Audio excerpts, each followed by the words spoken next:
said his brain was infected by devils. Si algo ha caracterizado a la televisión, fue el hecho de llevarte la información solo después de pasar por ciertos filtros. Así, solo recibirías las notas que las productoras querían. Sin embargo, uno de los mayores atractivos de la TV, ha sido, sin duda, las transmisiones en vivo. Y es que, debido a su naturaleza impredecible, son generadores de audiencia. Pero, la televisión en vivo, resulta ser un arma de doble filo. Y es que en muchas ocasiones, se terminan transmitiendo escenas que resultan escandalosas, y en el peor de los casos, trágicas. En esta ocasión, recopilé 5 muertes transmitidas en televisión en vivo.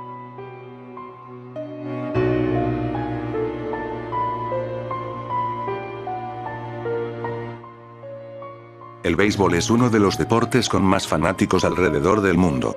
Muchos de los aficionados se mantienen al borde de sus asientos durante los juegos, no solo por ver si su equipo favorito gana o pierde, sino por la posibilidad de poder atrapar algunas de las pelotas que son lanzadas durante el partido. Muchos padres que van a ver los juegos con sus hijos, tienden a atrapar las pelotas para que ellos se las lleven como un recuerdo inolvidable.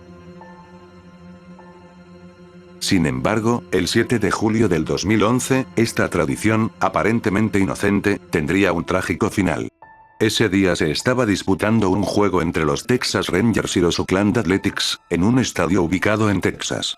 En cierto momento, como era costumbre, el jugador Josh Hamilton, lanzó la pelota a las gradas donde estaban algunos fanáticos. Entre ellos se encontraba el bombero Shannon Stone de 39 años, que había ido acompañado al juego junto a su hijo de 6 años. Shannon se levantó de su asiento al ver la pelota acercándose y se estiró lo más que pudo para atraparla. Lamentablemente, la emoción de Shannon fue tanta que lanzó su cuerpo muy por delante, lo que lo hizo perder el equilibrio y caer de cabeza de una altura de 6 metros, frente a la vista de su hijo y la de otros aficionados que intentaron frenar su caída, sin éxito. Las cámaras del partido enfocaron el momento de su caída, mientras que los comentaristas se quedaron sin palabras. Shannon fue subido a una camilla, donde recobró la consciencia por unos momentos, preguntando si su hijo estaba bien. Falleció camino al hospital, por un paro cardíaco producto del traumatismo grave que recibió.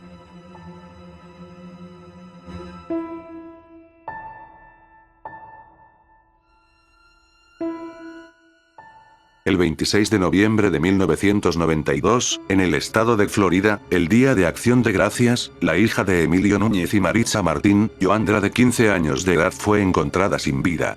Junto a su cuerpo, que presentaba una herida de bala, fue encontrada una nota de despedida. En esa nota, Joandra, quien tenía 13 semanas de embarazo, culpó a su madre de la fatídica decisión que tomó. Resulta que Emilio y Maritza se habían divorciado tiempo atrás, y Maritza ya tenía una nueva relación con otro hombre. La muerte de su hija, además de la tristeza, desató la ira de Emilio, pues él creía que el embarazo de su hija pudo haber sido provocado por algún abuso de la pareja de su ex esposa, o que incluso ellos la habían asesinado. Si se viene a ver, hay varios culpables, pero hay un culpable fundamental. El culpable fundamental y principal de esto es la madre.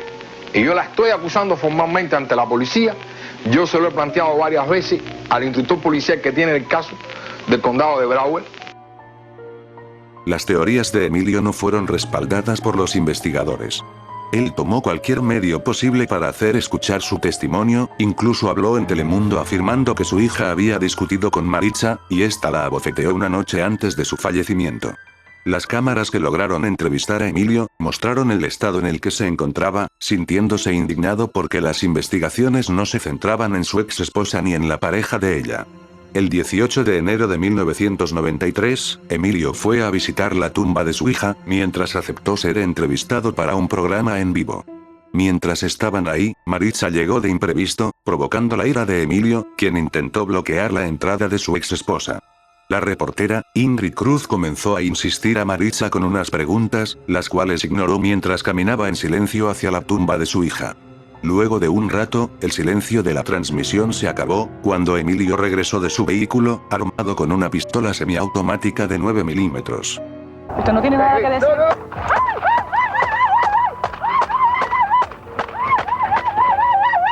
¡Vámonos, vámonos! ¿Qué hiciste? ¿Qué fue esto?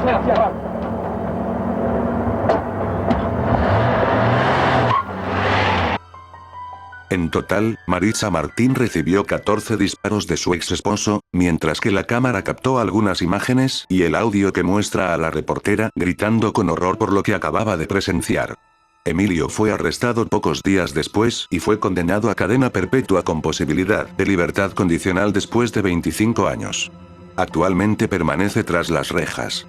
Lejos de lo que se ha dicho durante mucho tiempo, la realidad es que Emilio no era un padre afligido que hizo justicia por su hija.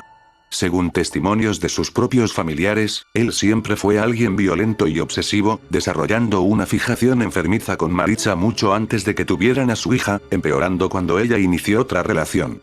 De hecho, Emilio no vivió con Joandra, pues estuvo preso en Cuba mientras ella creció, conociéndola hasta que ya tenía 10 años, y nunca tuvo una relación de cercanía con ella. Joandra estaba embarazada de su novio, así que las acusaciones que Emilio gritó a los 4 vientos, solo era una excusa para hacer sentir peor a su ex esposa. Estos antecedentes fueron los que hicieron que su condena fuera tomada como un homicidio premeditado, más que un acto de hacer justicia por mano propia.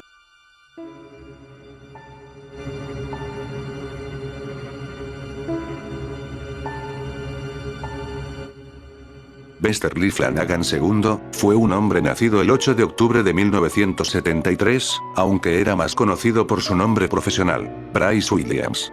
Williams comenzó a trabajar desde muy joven en los medios de comunicación, específicamente como reportero de noticias. Sin embargo, en la primera cadena en la que estuvo, se le consideró alguien desagradable, que explotaba a la más mínima crítica, y cada vez que sus compañeros se quejaban de él, decía que era porque ellos eran racistas. El 19 de abril del 2012 fue contratado por el canal WDBJ, del estado de Virginia. Sin embargo, para julio de ese año, empezaron a salir los primeros reportes de que sus compañeros de trabajo se sentían incómodos a su alrededor. Debido a que no hizo nada por cambiar su actitud, fue despedido el 1 de febrero del 2013. Ese día tuvo que ser escoltado para sacarlo del edificio, pues estaba amenazando a todo el personal, incluso tirándole a uno de sus ex compañeros un crucifijo, diciéndole que lo iba a necesitar. Aunque el departamento de policía estuvo custodiando las oficinas del canal un tiempo, fue en vano.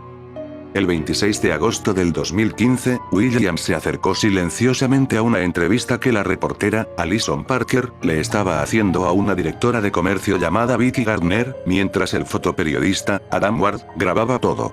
Eran casi las 7 de la mañana cuando en plena transmisión y justo cuando enfocan a Alison y a Vicky, se escuchan varios disparos, acompañados de los gritos de las mujeres. We want the people that come here to say that was...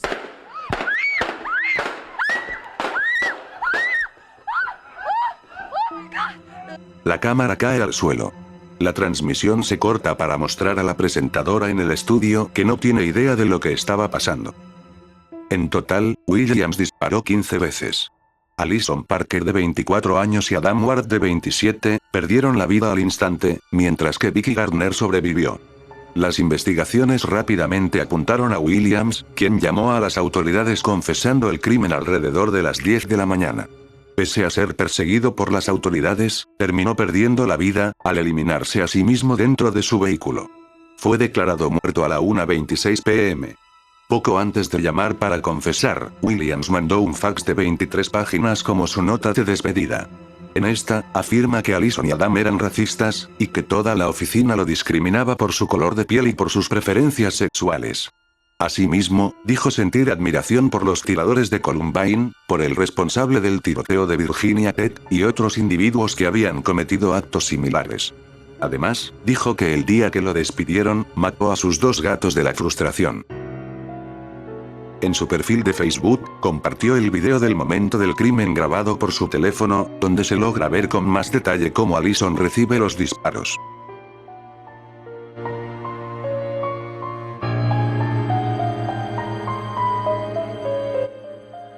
El 23 de agosto del 2010, ocurriría uno de los incidentes más lamentables en la historia de Filipinas.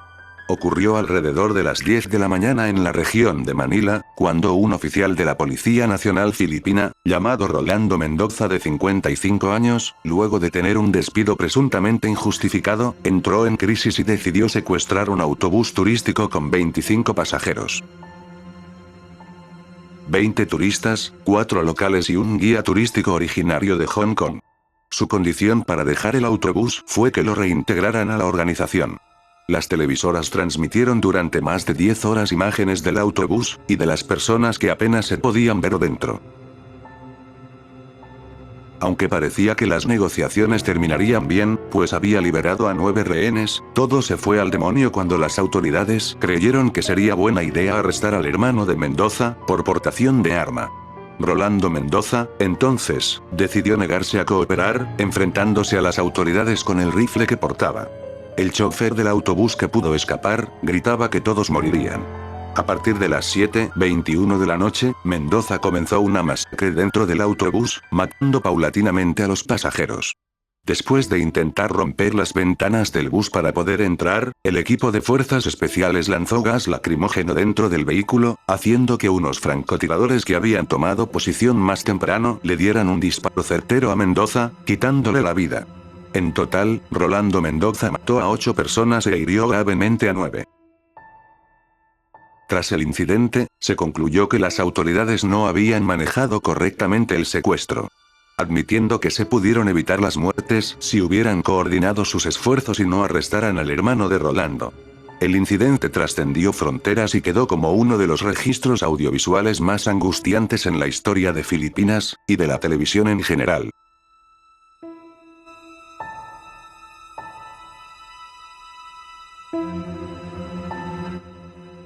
Si hablamos de muertes transmitidas en vivo, no podemos evitar hablar del trágico incidente de Bob Dwyer, posiblemente la primer transmisión de este tipo para muchos televidentes de su época, que vieron a todo color su trágico final. Robert Bob Dwyer fue un político estadounidense nacido el 21 de noviembre de 1939, que estuvo en el puesto de tesorero en el estado de Pensilvania. A finales de 1986, Dwyer fue acusado de haber aceptado un soborno de más de $300,000 para ayudar a una empresa a conseguir un contrato millonario. Debido a su buena posición, le ofrecieron a Bob un trato: 5 años de prisión si se declaraba culpable de los cargos. Sin embargo, durante todo el proceso, Dwyer mantuvo su inocencia, afirmando que él no tuvo nada que ver. Al no aceptar el trato, Dwyer sería condenado a 55 años de prisión y una multa de $300,000.